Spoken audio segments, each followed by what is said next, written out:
A brand new slasher film set in the decade of the 90s. Oh yeah, let's do this.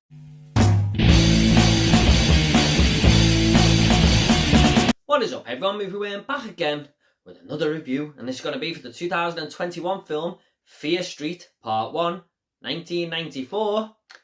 That was a mouthful. And this is directed by Leigh, Janiak and stars Kiana, Medeira, Olivia, Scott Welch and Benjamin Flores Jr. And this is based on the books, which I've never read, by R.L. Stine. This tells the story of a town called Shadyside, which has a history of murders and mayhem, and it's up to a group of teenagers to get to the bottom of it after the latest incident, a vicious massacre at their local shopping mall. Now I know I was a little bit excited in the intro there, but I've been a slasher fan as far back as I can remember. And to learn that Netflix was doing a trilogy of slasher films from different decades, I was all over that. I mean, we're going to get one released every week. And it's a little bit strange from Netflix, but you're not going to hear any complaint from me whatsoever. And this movie really does start off on the right foot with a brilliant opening scene inside the shopping mall, like I just mentioned in the plot synopsis there. And this has lots of tension, a killer chasing people with a mask who are screaming for their lives, lots of blood, lots of gore.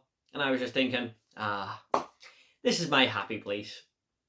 And the death scenes don't stop there either. If you're after a movie that's just going to give you lots of kills, you're in the right place. I mean, they're not overloaded, they're not every 2 minutes or anything like that, but it just feels like there was the right amount here, and some of them are very creative.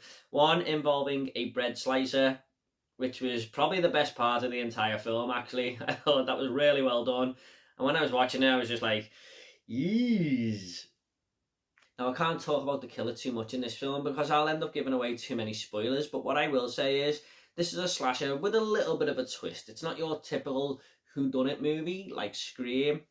This felt like something a little bit more new that I hadn't really seen before from recent memory anyway, and it's always good to bring fresh ideas into movies, isn't it? I wouldn't have been too disheartened if they just went down the typical killer route, but it was nice to see something a little bit different. One thing I was excited about though here was the decade of the 90s, because this is the era that I grew up in. I know a lot of people relate to the 80s, and we've had so many things from that decade with Stranger Things. So many movies have done it and tried to reclaim something back from that decade, like the remake of It, for example. So going into the 90s in this one kind of felt new to me again there. I mean, this is where all my favourite memories were growing up this decade. I mean, seeing this kid playing a fucking Sega Mega Drive was just nostalgic overload to me. The first console I ever owned, and just seeing it on this little widescreen TV was just amazing.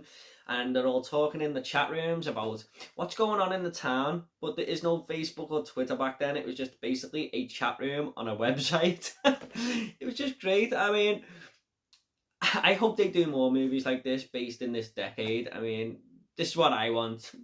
This is what all movie fans my age want. So, please do that, movie companies. Thank you so much. And when they're talking in the chat rooms about Shadyside's past, it just gives the town a bit of character because you learn a lot of its history, although it's a pretty dark character at that. But it also relates back to lots of other murders, and you see little snippets of people getting killed here for a few seconds on screen. So if you're here just to see people be killed, you're going to see a lot come from left field as well in those little tiny montages there, if you like, which was an added bonus, I suppose.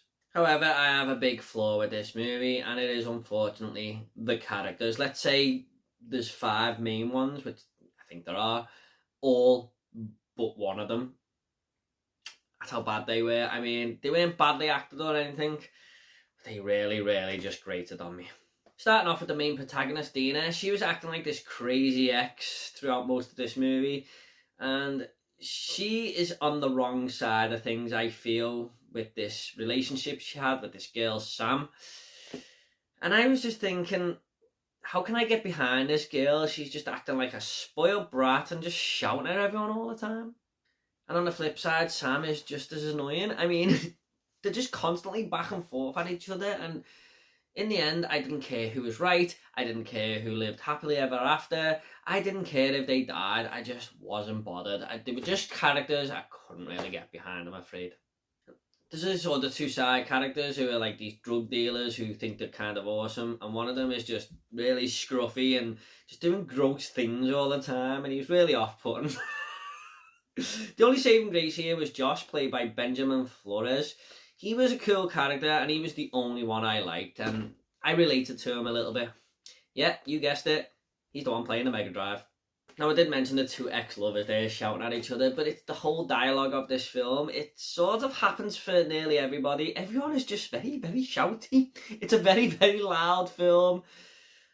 It was really frustrating, and it's turned up even more in the final act. I mean, I was turning my TV down a little bit because I was going, wow, my ears are fucking killing with these people just screaming all the time.